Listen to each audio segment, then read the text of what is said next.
I'm going to read you a quote. You'll see next year when our team comes back and we're going to be competing for a championship. Those are the words of Nico Harrison at the exit interview at the end of last season.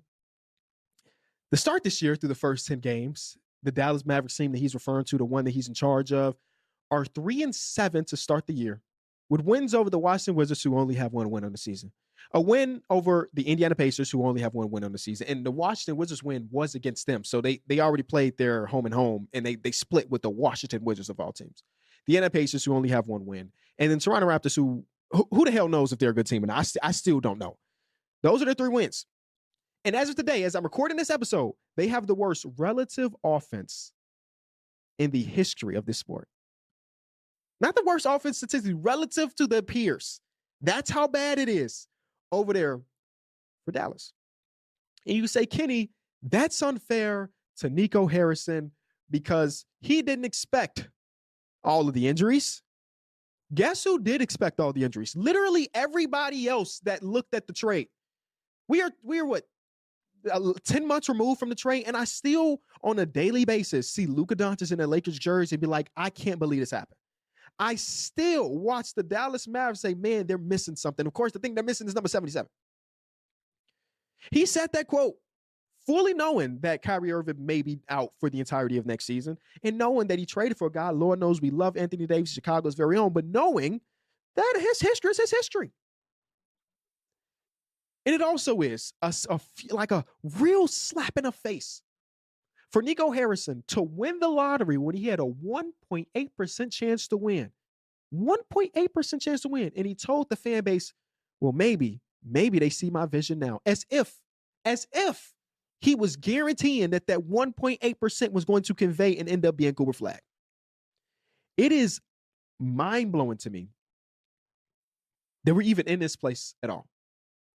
And I remember when Cooper Flagg was drafted, again, I was, let's say this again, I was relatively optimistic about this Dallas Mavericks team headed into this season. I don't want to act like at the start of the year, I thought they were going to be one of the 3 worst teams in the Western Conference. I definitely didn't think that. I definitely didn't think that they were going to be a sleepy contender, was what some people were saying. But when Cooper Flagg gets drafted there, they'd be like, okay, hold on. There's some stuff going on. Cooper Flagg is about to go to a team that's already at least decent as a first overall pick. Think about the other first overall picks we've had in history. Whether it be a Wembanyama or Anthony Edwards or so on and so forth, a lot of the first overall picks go to trash teams. Cooper Flagg, in our mind, before the season started, was going to a team that was different than that. The expectations are a little bit different, but it's Cooper Flagg. He's the best competitive guy ever. Cooper Flagg's rookie experience is very similar to a lot of those teams, or the former first overall picks, where he is thrown into the fire on a really, really bad team. The difference between him right now and some of those other dudes is that the coaching staff or the front office were putting their first overall picks into position to be successful. And that's not the case for Cooper Flagg. They ran a lineup the other day that was legitimately 4 power forwards and Cooper Flagg. And you may argue that Cooper Flagg's a power forward himself. So potentially 5 power forwards and say, go hoop. Not a playmaker on the court, not a play finisher on the court, not a decision maker on the court. It's just Cooper Flagg. And I don't know Cooper Flagg's mentality. I mean, I've seen some interviews from him, but I don't know who he is as a person. So this could be perfect for him, right? Some people could be like, yeah, I'm okay. I'm okay with being thrown into the fire and not in the best position because all of this is going to help me grow overall. But sometimes the exact opposite happens. Now, the NBA is, of course, a lot different than the NFL, but I kind of like the idea of like a quarterback coming in and sitting behind a veteran for a year if you draft them high, whether it be a Mahomes, whether it be a Rodgers or Love to Rodgers. Like having a guy just sit down, learn the system, learn the league is beneficial. Sometimes teams are lucky and unlucky at the same time where that happens to them accidentally and through injury. Like Chet Holmgren missing his entire first season, I think was beneficial to his progression as a ball player. Joel Embiid missing the first, I don't know how long, 2 years, 3 years? I don't know. It felt like an eternity. Maybe beneficial to his overall progression as a ball player because you got an idea of what it's like to be a pro without being on the court, having all the facilities, having these coaches, having a dietitian, having all of this, and then boom. And it's, again, throwing the fire, understand it. Back to the Nico Harrison of it all. Again, we've belabored the point of how bad and stupid of a trade it is. But I question how long if this continues, this winning 3 in every 10 games, let's say that's what they're on the road to. How long before Nico Harrison, if he's going to be in charge, which I'm assuming I haven't seen a single thing about him being on the hot seat, how long would it take before he bites the bullet and say, hey, I was wrong. Let's completely build around Cooper Flagg? I think the human nature of it all is going to make it a long time before he's able to do this, right? You made the craziest trade in the history of not just this sport. I saw people outside of the sport. You know, I love the NFL. I love my Bears, but I can't tell you what the craziest football trade is of all time. I know for damn sure we had one for Bryce Young. Shout out to the Bears.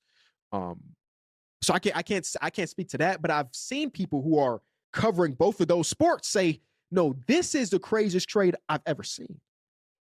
So when you have a title on a decision like that, you kind of need it to be successful.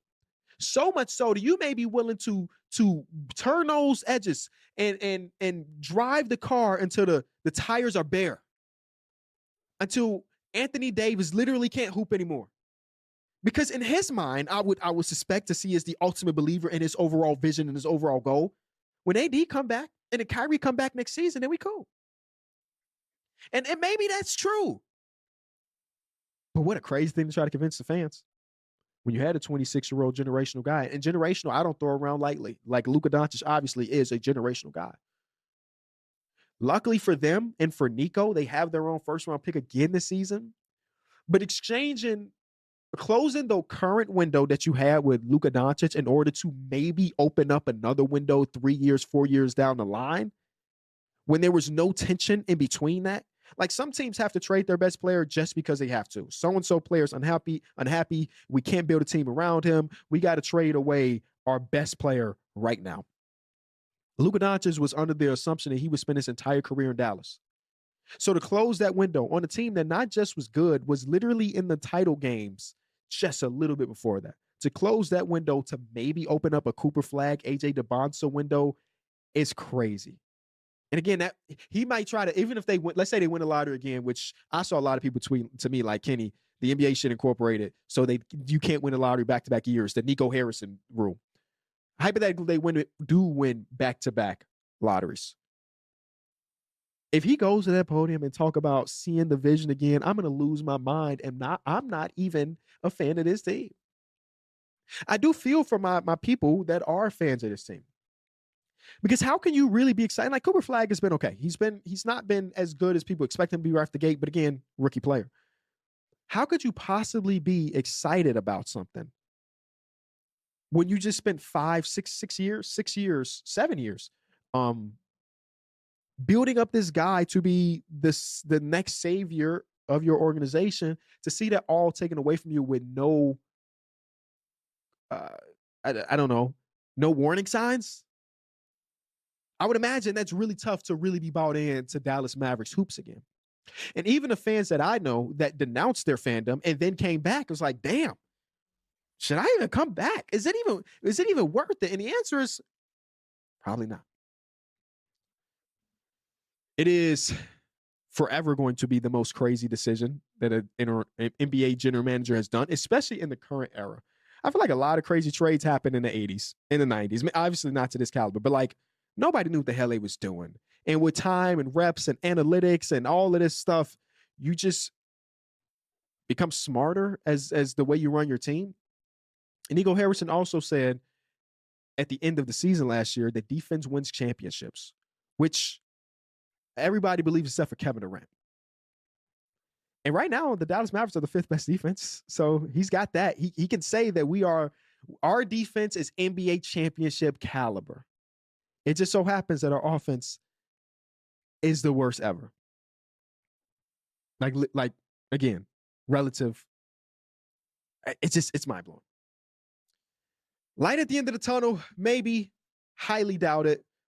It's so bad, y'all. Y'all know me. I'm a basketball enjoyer. That's the whole brand that we've been able to build. The other night on NBA.com, if you're not a viewer, you can quad box. You pick 4 games and put them on your screen, and then boom.